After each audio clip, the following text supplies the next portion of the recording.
Luces, Cámara, fe en pena, acción. acción. Bienvenidos, queridos radioescuchas, a este su programa, el programa del Seminario de Guadalajara. Pues que aquí estamos en una nueva emisión, acompañándolos a ustedes y ustedes acompañándonos a nosotros. Pues recuerden, antes que nada, compartir este video y pues seguir las páginas a quienes nos ven por Facebook o alguna otra plataforma. Me presento, soy el seminarista, ya he estado aquí en otras ocasiones con ustedes, soy el seminarista Guillermo Flores de primero de filosofía. Pues en esta ocasión tenemos a un invitado que ya ha estado con nosotros ciertamente en alguna ocasión, pero no por eso queda sin su debido reconocimiento también esta vez de nosotros hacia él, de acompañarnos. Pues si gustas presentarte un poco. Muchas gracias. Mi nombre es Miguel Ángel Vázquez Lares y actualmente, ¿verdad? Estoy concluyendo los estudios en el Seminario de Guadalajara.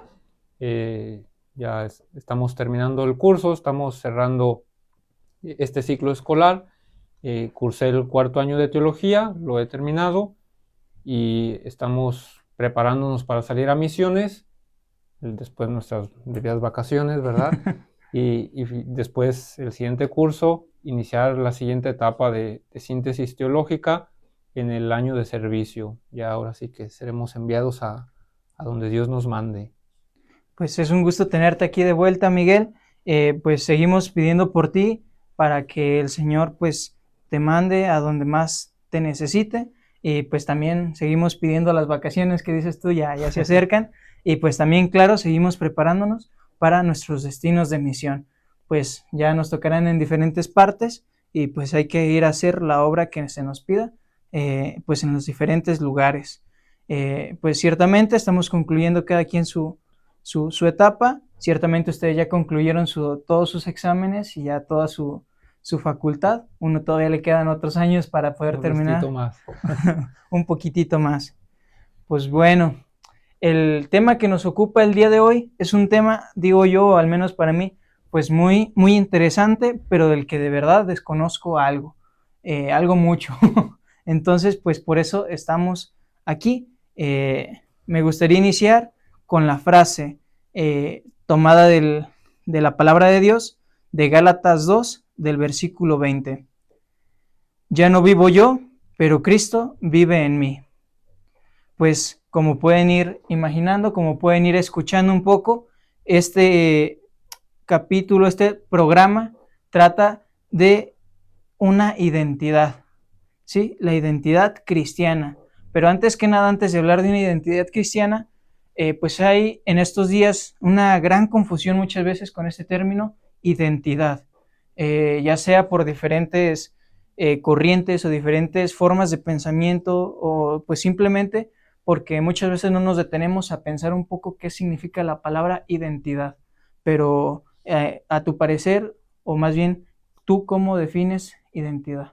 Pues sin duda alguna que la identidad es ser lo que se es. O sea, no podemos cambiar la verdad es objetiva y la identidad es ser lo que se es. Y en todo caso, si hablamos de la identidad cristiana, pues estamos hablando de lo que significa ser cristiano. Si hablamos de la identidad humana, estamos hablando de todo aquello que hace ser al hombre lo que es. El hombre no es, ha sido colocado, sabemos, por el relato del Génesis en la cúspide de la creación, como la criatura más excelente. Tal es así que es el único de toda la creación que es hecho a imagen y semejanza de Dios. Ninguna otra criatura posee esta distinción. Por eso el hombre ha sido creado a imagen y semejanza suya y ha sido puesto en la cúspide de la creación como el administrador de la creación, porque el hombre tiene el deber de cuidar la creación y al mismo tiempo ofrecerla al Creador. Eso para entender la identidad del hombre. Ahora, si hablamos de la identidad cristiana, sin duda alguna que la identidad cristiana es ser aquello que nos hace vivir cristianamente. Podemos recordar un poco el libro de los Hechos de los Apóstoles, cuando San Pedro va a la comunidad de Antioquía. Bueno, no necesariamente él, primero fueron Bernabé y Pablo a la comunidad de Antioquía. Recordemos, vamos a recapitulando un poco la historia.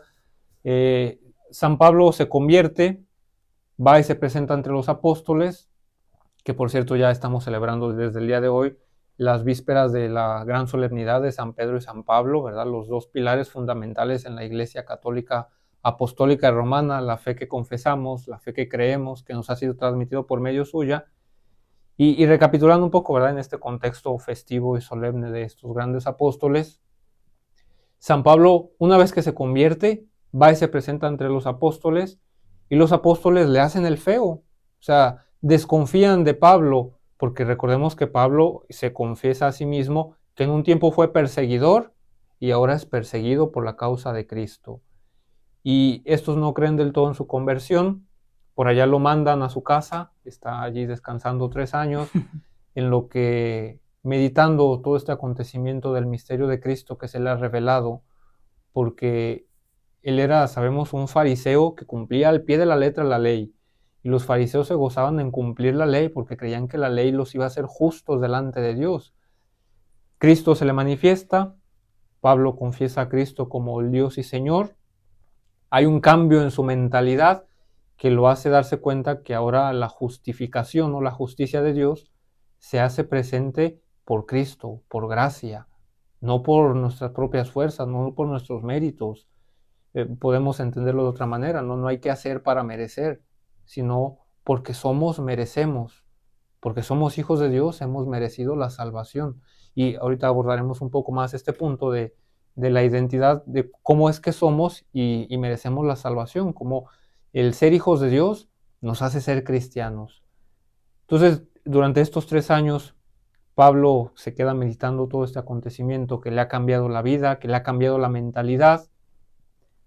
Bernabé es considerado dentro del grupo de los apóstoles, no del grupo de los 12, sino de los apóstoles en general, de los enviados, y sabemos que el nombre de Bernabé significa el hábil para exhortar, que acabamos de celebrar en días pasados, ahora el día 11 de junio, en este mismo mes.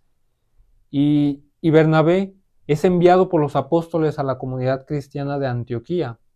Me acabo de adelantar, ¿verdad? La comunidad todavía no se consideraba cristiana, pero es enviado a la comunidad de los creyentes que abrazaron el camino de Jesús en Antioquía.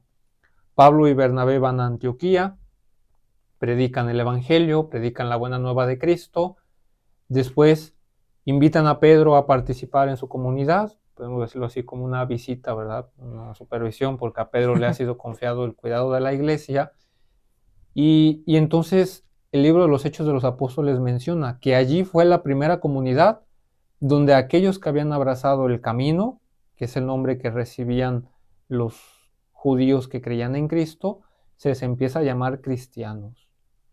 Por lo tanto, la identidad cristiana, sin duda alguna, será el abrazar el camino de Cristo.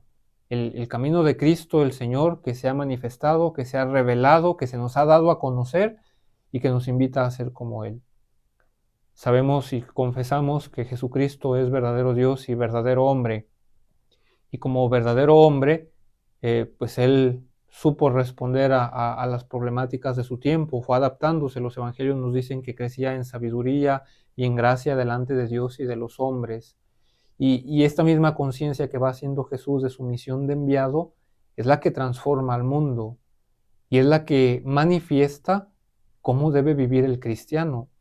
Los primeros cristianos, los judíos que se habían convertido y habían abrazado el camino de Cristo, se dieron cuenta de esto. Se dieron cuenta que para alcanzar la salvación era necesario tener los mismos sentimientos que Cristo, actuar como Cristo. Y quizá tú lo has escuchado muchas veces aquí en el seminario o en algún otro lugar, ¿no? Que se nos invita a ser como Cristo. Y a veces pareciera que nosotros vemos este querer ser como Cristo como algo inalcanzable, algo que no podemos hacer, pero no es así. O sea, realmente es alcanzable.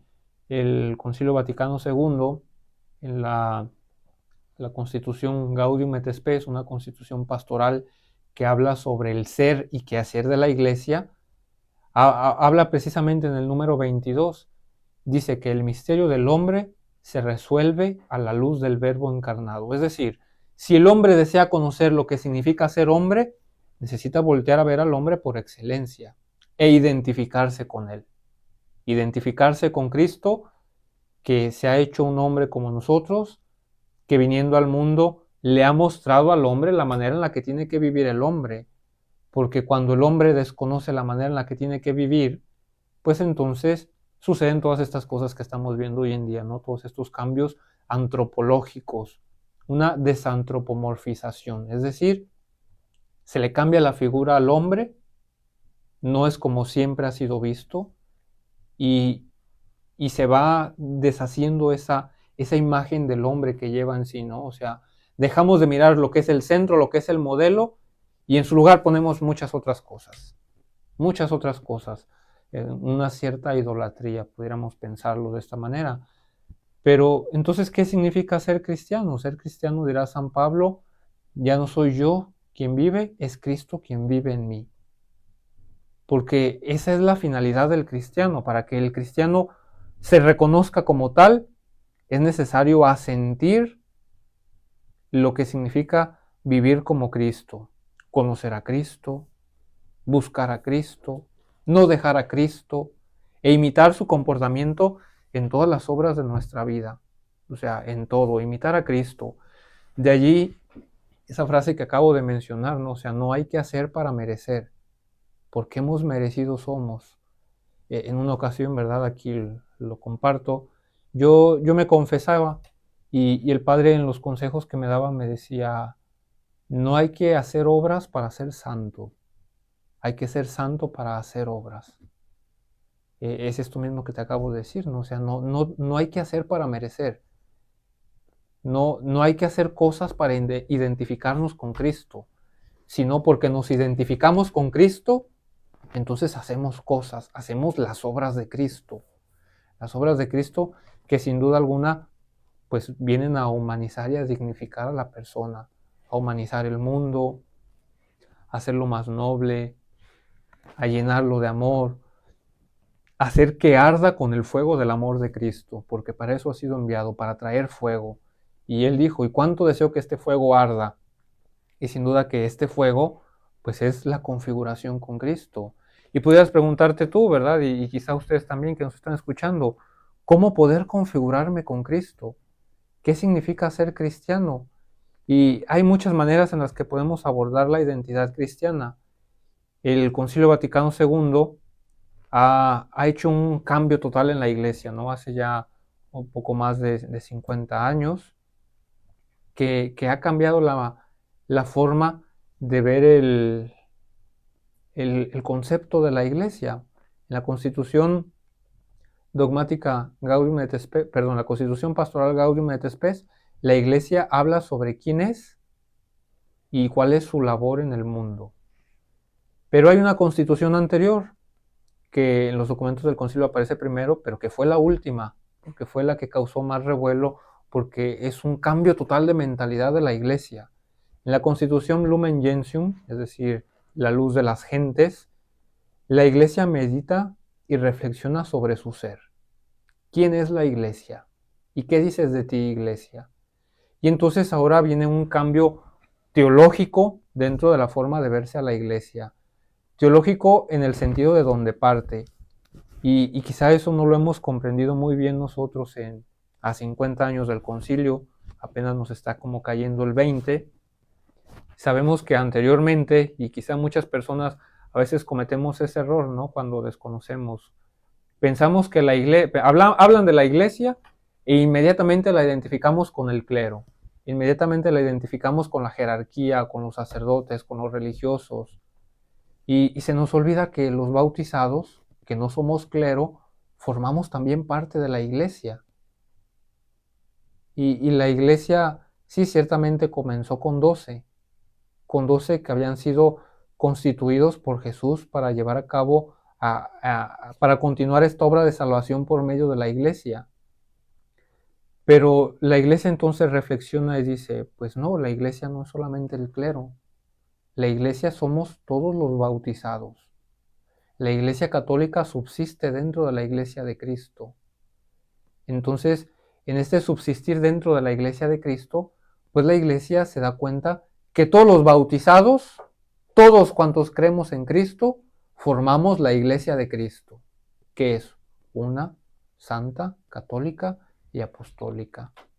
Esa es la Iglesia de Cristo. Y en este ser Iglesia de Cristo, pues sabemos ¿qué se necesita para formar parte de la iglesia? Pues haber sido bautizados, haber sido bautizados. Y precisamente en el sacramento del bautismo nosotros hemos recibido el espíritu de filiación. Cada sacramento nos ofrece un espíritu, ¿no? Una manifestación del espíritu de diferentes maneras.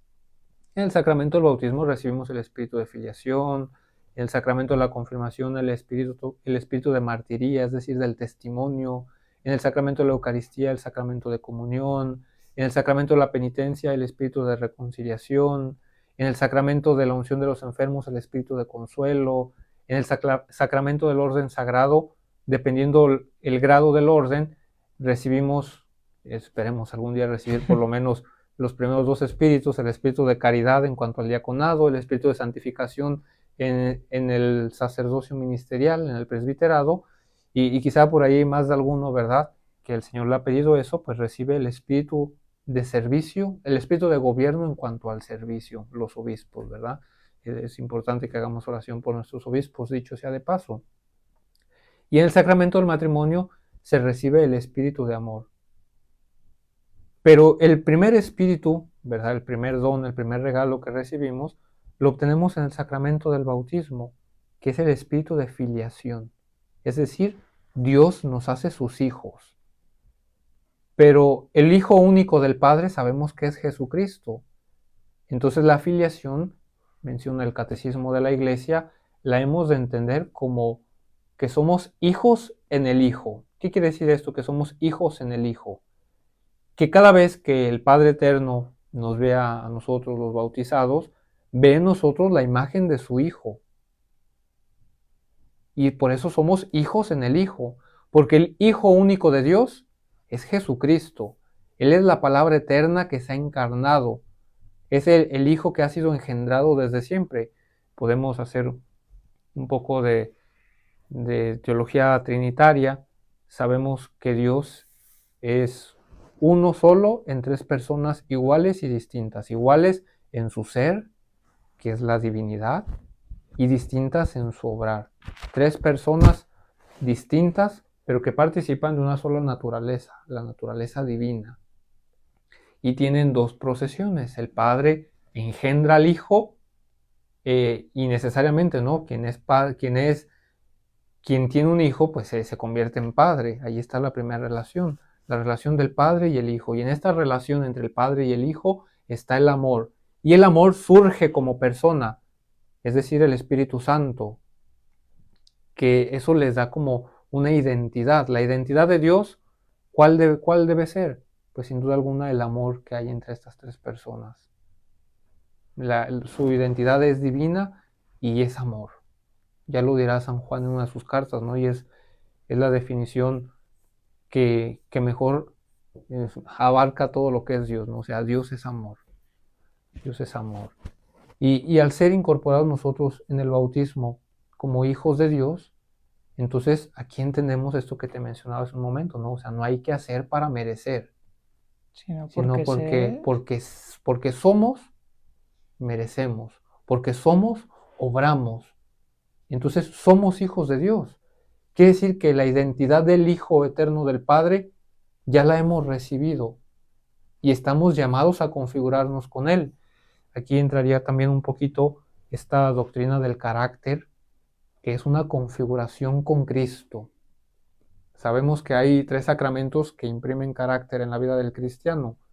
Uno es el bautismo, otro es la confirmación y otro es el sacramento del orden. Estos tres sacramentos imprimen un carácter, es decir, ayudan al cristiano a configurarse íntimamente con Cristo. No, el carácter no es la unción con el Santo Crisma, ¿verdad? Que muchas veces creemos, ¿cuáles son los sacramentos que tienen carácter? Aquellos donde somos ungidos. Pero en el bautismo también eres ungido con el óleo de los catecúmenos y no te imprime carácter. Un altar en la dedicación de una iglesia es ungido con el Santo Crisma y no le imprime carácter. Igual los muros de la iglesia en la dedicación de ella se ungen con el Santo Crisma y eso no quiere decir que implique carácter. En cambio, en el sacramento del bautismo, de la confirmación y del orden sagrado, sí imprime un carácter. porque las personas estamos llamados a identificarnos con Cristo que es el Hijo eterno del Padre. Y aquí podemos preguntarnos, ¿qué es Cristo? ¿Qué atributos, qué virtudes, qué cosas tiene Cristo? Si ya decimos que Cristo es el hombre por excelencia, así será presentado por San Pablo, ¿verdad? El hombre nuevo, haciendo una recapitulación, una relectura de lo sucedido en el Génesis con la gracia que nos viene a traer Cristo, que dice que por un hombre, por la desobediencia de un hombre entró el pecado en el mundo y por la obediencia de otro nos vino la salvación. Entonces podemos entender qué es Cristo. ¿Y qué es Cristo? Cristo es obediente. ¿Y qué es Cristo? Cristo es entrega. ¿Y qué es Cristo? Cristo es comunión. ¿Y qué es Cristo? Y todo lo que podamos nosotros colgarle a Cristo, Sí, ¿no? claro. Por así decirlo, todo lo que le podemos atribuir sin temor a equivocarnos. Cristo es santo, Cristo es hombre, Cristo es Dios, Cristo es Hijo. Y como Hijo nos enseña cómo debemos ser hijos, para que el Padre Eterno se complazca en nosotros, como sucedió en el bautismo, ¿no? Cristo es bautizado, hay una manifestación, una teofanía, en la que Dios dice, este es mi Hijo amado, en el que me complazco, escúchenlo. Y hay diferentes teofanías, ¿no? De hecho es lo que celebramos en la fiesta de la Epifanía. La Epifanía es la manifestación de Dios a los pueblos. Y en la antífona de las vísperas nosotros podemos encontrar que dice, ¿verdad? Hoy el Señor se ha manifestado, hoy el Señor ha sido bautizado, hoy el Señor ha hecho el milagro en las bodas de Caná, y hay otro acontecimiento, ¿no? Otra manifestación que no recuerdo así la ciencia cierta que dice, pero es una manifestación del poder de Dios a los hombres. Y el bautismo, es esa tercera que me faltaba, esta manifestación de Dios a los pueblos, ¿verdad? Cristo que se manifiesta como el Hijo del Padre, Cristo que se manifiesta como el Señor de los pueblos, y Cristo que se manifiesta como aquel que tiene poder sobre la creación. Y ya para eso pues nos ayudan a comprenderlo muy bien los evangelios, ¿no? Hay muchas cosas que podemos encontrar nosotros en los evangelios y que nos hablan de lo que es Cristo. Entonces, bueno, me llama la atención todo este recorrido que has hecho y cómo culmina en Cristo, ¿no? Bueno, nosotros desde la filosofía pues nos vemos un poco limitados en cuanto a que no podemos utilizar o tomar mano de la revelación, ¿no? Pero me llama la atención cómo todo culmina en Cristo, porque, bueno, a nosotros hemos estudiado que para que algo obre según su naturaleza, ¿no? Y según su naturaleza, pues, bueno, lo que entendemos por naturaleza es el principio de operaciones, la esencia en cuanto a principio de operaciones. Es decir, la esencia es lo que hace que una cosa sea y no pueda ser otra. Entonces, va a obrar de acuerdo a lo que es. Entonces, como identidad, como hombres, como ya decías al inicio, pues tenemos que obrar como hombres. Pero después, este recorrido que haces por cómo es que nos empiezan a llamar cristianos en Antioquía y cómo implica tener que identificarnos con Cristo y ser como Cristo, y este recorrido de ser como Cristo como verdaderos hombres, y que Cristo también es Dios, ¿no? Y tenemos que aprender de Él, y pues dices tú, como dice San Juan, Dios es amor. Entonces, esta identificación que nos lleva al bautismo y a las diferentes manifestaciones de Dios, que es el amor, ¿no? Pero pues esto es Cristo y nos invita a identificarnos con Él, ¿no? En nuestra identidad cristiana.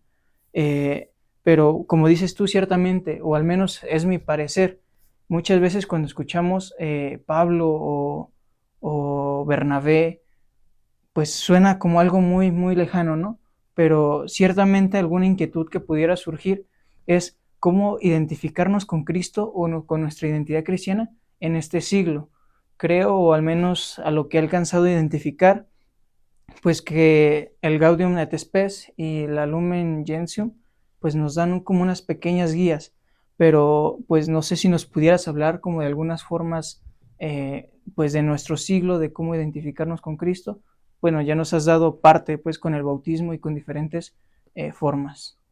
Sí, bueno, precisamente todo parte del bautismo, ¿no? La teología y la manera de cómo se ve la iglesia ahora ya no es piramidal. Podemos decirlo que desde entonces se viene trabajando el concepto de sinodalidad. Sabemos que sinodalidad significa caminar juntos. Tú estudias griego, ¿no? Y lo podremos recordar. La preposición sin significa con y jodos camino, caminar con. Entonces la sinodalidad es caminar juntos. Y ya no se ve la iglesia de una manera jerárquica, es decir, encabezada, ¿verdad? Eh, de manera piramidal, porque la jerarquía sigue estando presente por cuestiones disciplinares y porque así ha estado desde siempre, ¿no? O sea, no es algo que la iglesia se inventó para poner orden, ¿no? O sea, el mismo Cristo, en el momento de fundar la iglesia, va dejando un orden, ¿no?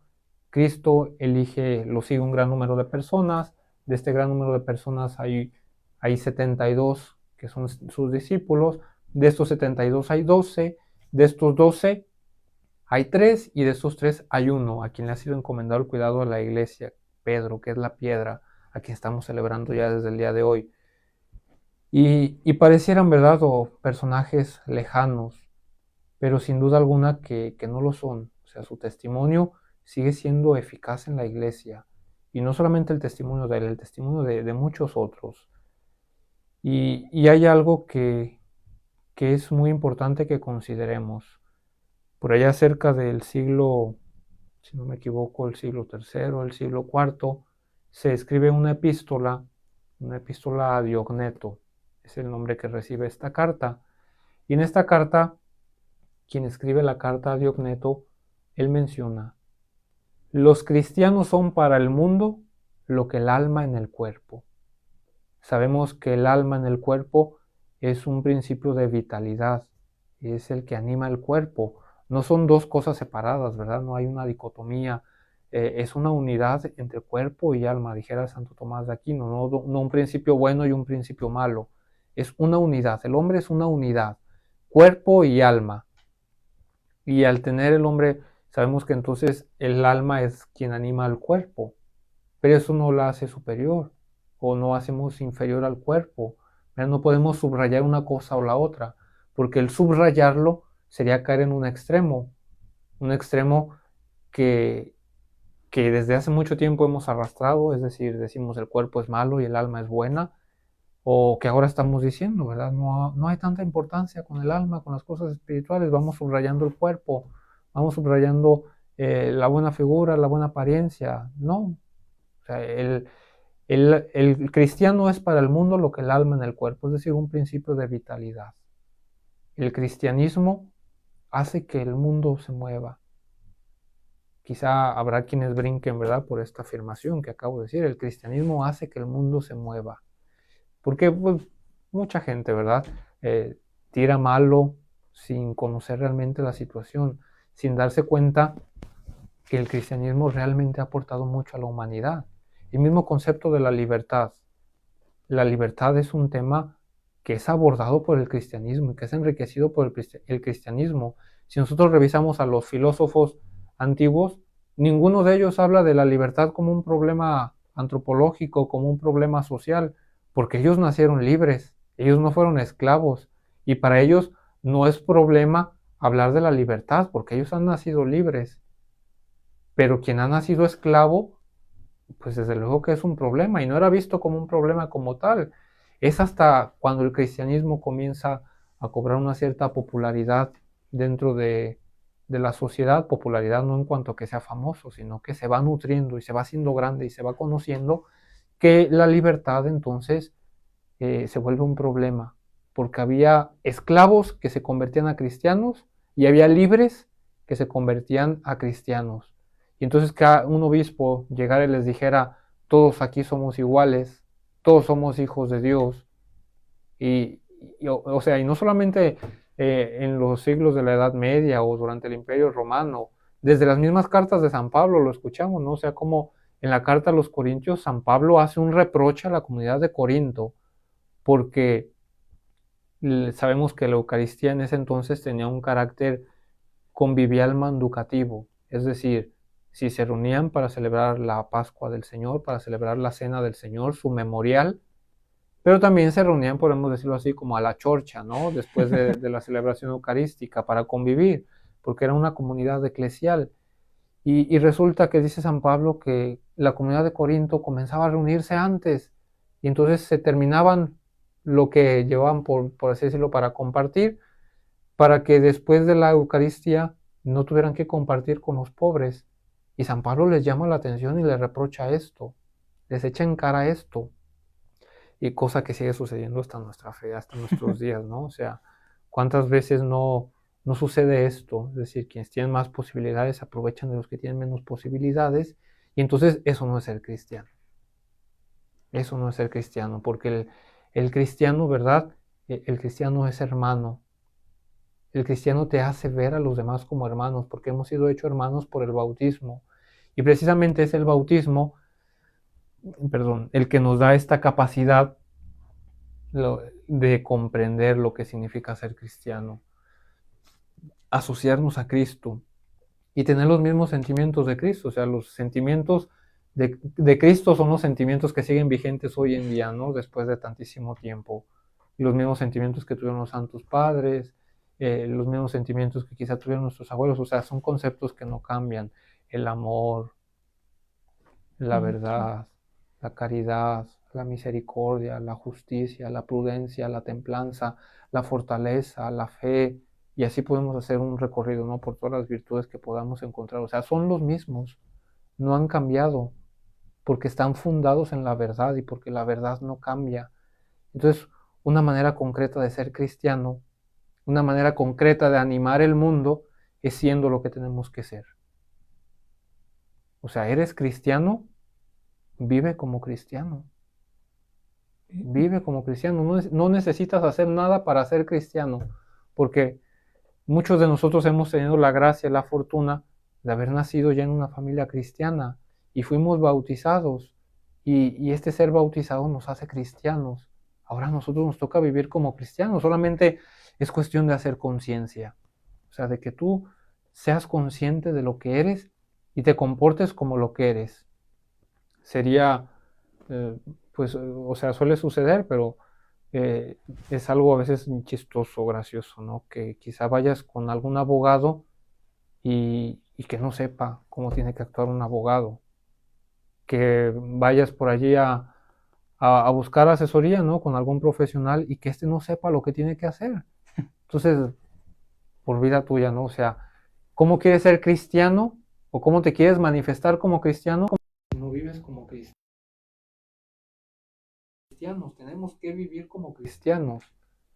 Y a veces hay muchas cosas que hacemos, que realizamos, que no son cristianas, que no están en el Evangelio y que ni siquiera son de hombre. O sea, ni siquiera es algo de la humanidad, porque el hombre va deformando la figura que hay en sí. Aquí entra esta cuestión de la idolatría, ¿no? Que pareciera que decimos, ay, no, pues la idolatría, ya no hay idolatría en el mundo. O sea, quizá como adoración a los ídolos, no. Pero la idolatría no es el desconocimiento de Dios. La idolatría es el rechazo voluntario de adherirte a Dios, de darle adoración a Dios. Sabemos que el primer mandamiento, si lo leemos en el libro del Éxodo, y en el Éxodo y en el Deuteronomio, ¿no? El primer mandamiento es muy, muy, muy radical. Dice, amarás al Señor tu Dios, no te harás imagen alguna de Él, ni de lo que hay arriba en el cielo, ni abajo en la tierra, porque yo, el Señor, soy un Dios celoso, que castigo la impiedad y la maldad hasta la tercera o cuarta generación. Pero soy misericordioso hasta la milésima generación. Es decir, este mandamiento no tiene, aunque está de manera prohibitiva, que prohíbe la idolatría, es decir, reconocer solamente al Señor, pudiéramos pensar, no, o sea, qué bárbaro, cómo es el Señor, que es un Dios celoso, ¿no? Un Dios celoso de lo suyo, cuando en realidad no es así. O sea, este mandamiento tiene una visión preventiva, porque hemos sido hechos a imagen y semejanza de Dios. Y el día que el hombre cambie esto, que diga no soy imagen y semejanza de Dios, pues entonces está desconociendo lo que es Dios y se está deformando en su imagen como hombre. Y son cosas que estamos viendo hoy en día, ¿no? O sea, no, hay que ir previniendo, hay que ir buscando la manera de sanar esta herida, ¿no? O sea, esto no lo vamos a lograr así nomás por nomás. Necesitamos darle el lugar que se merece a Dios, porque nosotros somos imagen suya. Dijera San Agustín, hemos cambiado al Creador por la criatura. Bueno, haciendo una relectura de lo que dice San Pablo, porque esto también lo dice San Pablo. Entonces, ser cristiano significa vivir como hijos de Dios. Y los hijos de Dios son libres, los hijos de Dios imitan a Dios. Y ya Jesucristo, ¿verdad? En el Sermón de la Montaña, que hemos escuchado durante todos estos días en el Evangelio, pues va haciendo precisamente esto, ¿no? Va presentando la manera en la que tiene que vivir el hombre.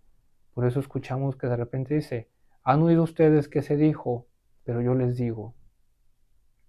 Y el Sermón de la Montaña precisamente será eso, ¿no? Es la nueva legislación, es la legislación del cristiano, porque el Evangelio de San Mateo tiene como finalidad presentar a Jesús como el nuevo Moisés, como el nuevo legislador. Si nosotros leemos el Éxodo, nos daremos cuenta que la ley es dada por Dios a Moisés en una montaña. Ahora Jesús se presenta como el nuevo legislador y donde no cambia la ley, sino que la lleva a su perfección, la lleva a su plenitud en el Sermón de la Montaña. Por eso es donde surgen las bienaventuranzas.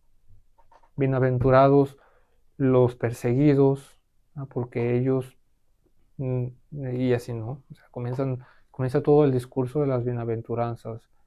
Bienaventurados los que lloran, porque serán consolados. Bienaventurados los limpios de corazón, porque ellos verán a Dios. Y comienza la ley de Cristo, por así decirlo, la ley bajo el Espíritu. Entonces ser cristiano significa vivir bajo la ley del Espíritu. Y eso es muy fácil en nuestros días. O sea, nosotros llevamos dentro de sí la huella del Creador en la conciencia. Dijera el cardenal San John Henry Newman que la conciencia es la impresión inmediata de Dios en la vida del hombre. Y esta impresión inmediata de Dios en la vida del hombre es algo que no podemos anular y que no podemos cambiar. Lo que en la moral será llamada la ley natural. Y esto no lo podemos evitar. O sea, todos llevamos inscritos en el corazón esta ley natural. Hace el bien y evita el mal. Cualquier persona, creyente o no creyente, conozca a Cristo o no lo conozca, en cualquier lado, si no nos podemos poner nosotros a revisar las leyes de las comunidades prehispánicas, de las comunidades en Babilonia, de las comunidades en un lugar y en otro, y Todas entonces llevan como una guía. todo es como una guía, ¿no? Porque es algo dice uno de los documentos del concilio, son las semillas del verbo, es decir, es Dios que se hace presente en la humanidad. ¿Y cuál es esta línea? Pues no matar, no robar, el cuidado y el valor sagrado de la vida. Y esa es una manera concreta de ser cristiano. Ser cristiano, podemos concluir de esta manera, es obedecer la conciencia. Y sabemos que la obediencia es una escucha atenta, es una adhesión voluntaria a la voluntad de Dios. Y ahí está Cristo, ¿no? En la cruz, Padre, no se haga mi voluntad, sino la tuya. Pero si es posible, por favor, aparta de mí este cáliz. O sea, Cristo, hay una lucha interna en Cristo por decir, esto es lo que me pide Dios, mi Padre, y esto es lo que quiero yo.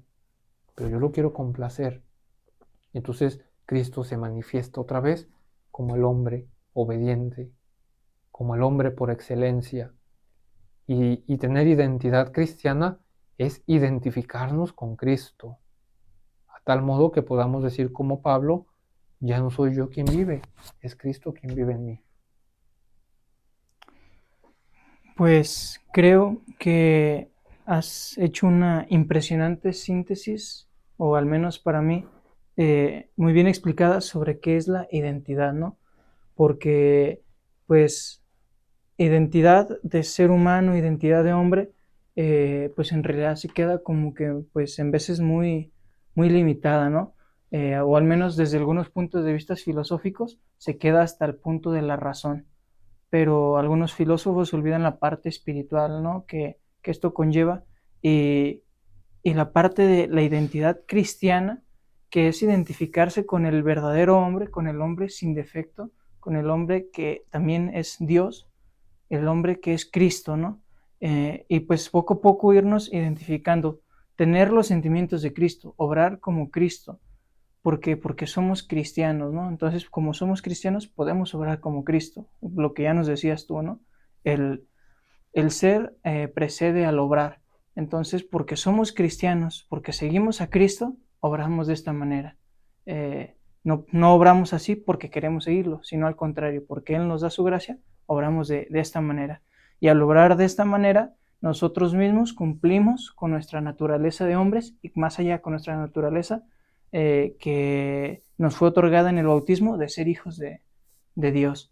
Entonces, pues creo que es una impresionante invitación lo que se alcanza a reflejar en estas dos palabras, ¿no? Identidad cristiana, y que muchas veces ciertamente se nos olvida por las cuestiones de la vida, las cuestiones cotidianas, las diferentes situaciones a las que nos enfrentamos, ¿no? Mientras tú platicabas sobre este problema que le pasaba a la comunidad de Corinto, me acordé de el padre, bueno, de uno de los padres espirituales que se encuentran en la casa de Tapalpa, de cariño le decimos el padre Bochas, ¿no? El padre Juan Carlos Barbosa, que nos dice, nos decía cuando estaba en esa casa de formación, nos decía, los problemas de la humanidad, toda la historia, han sido los mismos. El problema es que el hombre se cierra y no quiere escuchar a Dios. Entonces, pues escuchamos cómo Pablo les da esta exhortación a los de la comunidad de Corinto, pero a su vez también es una exhortación a nosotros mismos, a recordar que también nosotros somos cristianos, y como somos cristianos estamos comprometidos a vivir en el amor, comprometidos a vivir en la unidad, comprometidos a ser santos porque Cristo es santo, pero no lo vamos a hacer por las cosas que hagamos, sino porque Dios mismo nos ha otorgado la gracia de ser sus hijos. Pues al menos esto es lo que yo he alcanzado a valorar, un poco a apreciar de pues tantos puntos importantes que muchas veces pasamos de largo. Pues muchas gracias, Miguel. Es impresionante muchas veces lo que desconocemos y cosas tan claras o tan cotidianas que deberíamos conocer, ¿no? Nuestra propia identidad de cristianos, porque al menos en mi experiencia, hoy en día, pues conozco muchos, o incluso también nosotros, en veces solo nos decimos cristianos o católicos, pero pues de nombre solamente, ¿no? Pero muchas veces se nos olvida nuestra identidad y no actuamos como tales. Muchas veces nos decimos cristianos y a la hora del servicio no actuamos como un cristiano. Sí, son cosas muy comunes, ¿no? El Papa Benedicto XVI, de feliz memoria, él decía que ser cristiano muchas veces significa navegar contracorriente. ¿Por qué? Porque el cristiano ama. En eso podemos resumir qué es la identidad cristiana. La identidad cristiana es configurarnos con Cristo que ama. Está este pasaje de la mujer adúltera, ¿no? Porque mucho has amado, mucho se te ha perdonado. Y a nosotros, porque mucho se nos ha perdonado, ahora mucho es lo que tenemos que amar. Y así podemos resumirnos todo esto. Ser cristiano, sin duda alguna, significa amar. Porque ser cristiano es ser como Dios, es ser como Cristo. Y Cristo ama.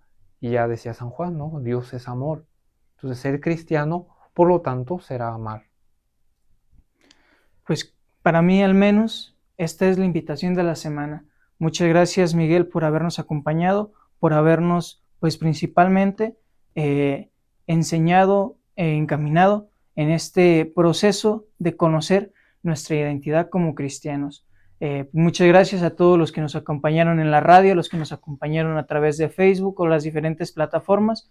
No olviden compartir, también pues dejar si alguna inquietud tienen o algún tema que les haya parecido que se puede desarrollar, pues también para que nosotros tengamos pues lo que les gustaría profundizar sobre los temas tratados, y pues no se nos olvide que Cristo nos ha llamado a ser como Él y a responder nuestra identidad de cristianos. Pues esta semana en lo personal me llevo a intentar cumplir con mi identidad de cristianos, amando y sirviendo, y sobre todo que sea Cristo el que vive en mí, tratar de vivir como dice Pablo, que sea Cristo el que vive en mí. Muchas gracias, Miguel. No hay de qué. Gracias a todos.